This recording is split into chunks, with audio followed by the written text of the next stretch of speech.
कल एक दिन में मैंने जो अंदाजा लगाया वो यही है कि जनता जो है वो बदलाव चाहती है।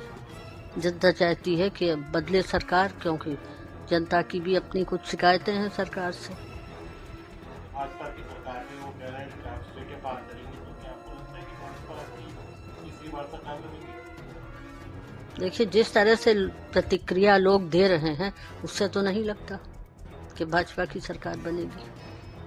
क्या आप इंडी गठबंधन की सरकार मानती हैं? जी,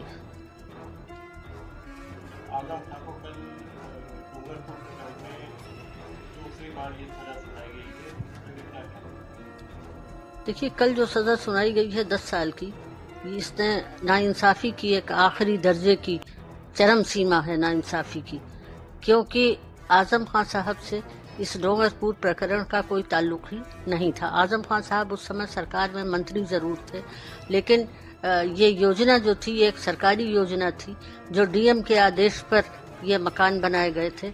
एडीएम का भी उसमें आदेश था और सारे पेपर्स जो हैं वो लगे हुए थे कोर्ट के जो फाइल थी, और डूडा के जितने भी अधिकारी थे वो सब भी इसमें शामिल थे। और अखबारों ने ये लिखा है कि आजम खान साहब के इशारे पर ये डूंगरपुर में जो घर वगैरह थे वो तोड़े गए।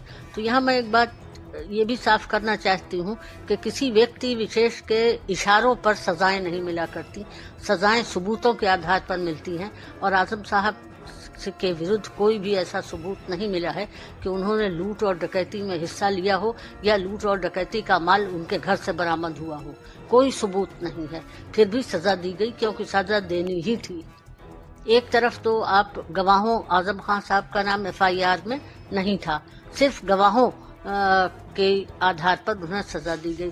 तो एक तरफ तो आपने डूंगरपुर प्रकरण में गवाहों को इतना महत्व दिया कि आपने उनके बयानों के आधार पर सजा दे दी। दूसरी तरफ जन्म प्रमाण पत्र वाले मामले में हमने सारे गवाह प्रस्तुत कर दिए, सारे ये यहाँ तक कि किंग जॉर्ज मेडिकल कॉलेज की पूरा रिकॉर्ड दे दिया, वहाँ से मिला हुआ डिस्चार्ज सर्टिफिकेट दे दिया जिसमें अब्दुल्ला आजम का जन्म तिथि, वक्त, अब्दुल्ला आजम का वेट, हर चीज़ लिखी हुई थी, ओरिजिनल जमा कर दिए। और उसके बाद भी जो उनका जो वीडियो एविडेंस था वो भी कोर्ट में दिखा दिया कि 1990 में अब्दुल्ला मेरी गोद में है, लेकिन किसी भी गवाही को नहीं माना गया। तो ये सजाओं में ये दोहरा मापदंड कैसे है? एक तरफ तो गवाहों को इतनी इम्पोर्टेंस दी जाती है कि 10 साल की सजा दे दी जाती है, दूसरी तरफ आप इतनी मजबूत एविडेंस के होते हुए उस पर कोई ध्यान नहीं देते और उसमें भी सजा कर देते। इस सजा के खिलाफ क्या हाईकोर्ट या अधिकारी? देखिए, लड़ाई तो हम आखिरी सांस तक लड़ेंगे नाइंसाफी के खिलाफ। हमारी लड़ाई नाइंसाफी के खिलाफ है। आजम खान साहब ने क्या जनता के हित के लिए क्या नहीं किया। आजम खान साहब ने उस वक्त जब कोरोना काल में कोविड फैला हुआ था और हर शहर में ऑक्सीजन की कमी थी, लेकिन रामपुर में के अस्पताल में हर बेड पर ऑक्सीजन का सिलेंडर मौजूद था, यहाँ तक कि बाहर के लोग भी आकर यहाँ इलाज करा रहे थे। इन सब चीज़ों को नज़रअंदाज करके उन्हें एक माफिया के रूप में प्रदर्शित करके उनकी छवि को धूमिल करने का प्रयास किया गया है।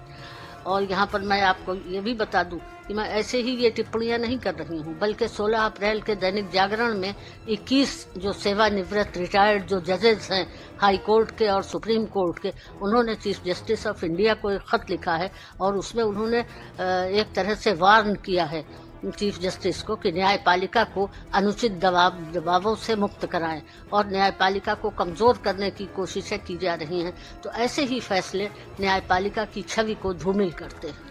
लोगों का एतमाद न्यायपालिका पर कमजोर पड़ता जा रहा है।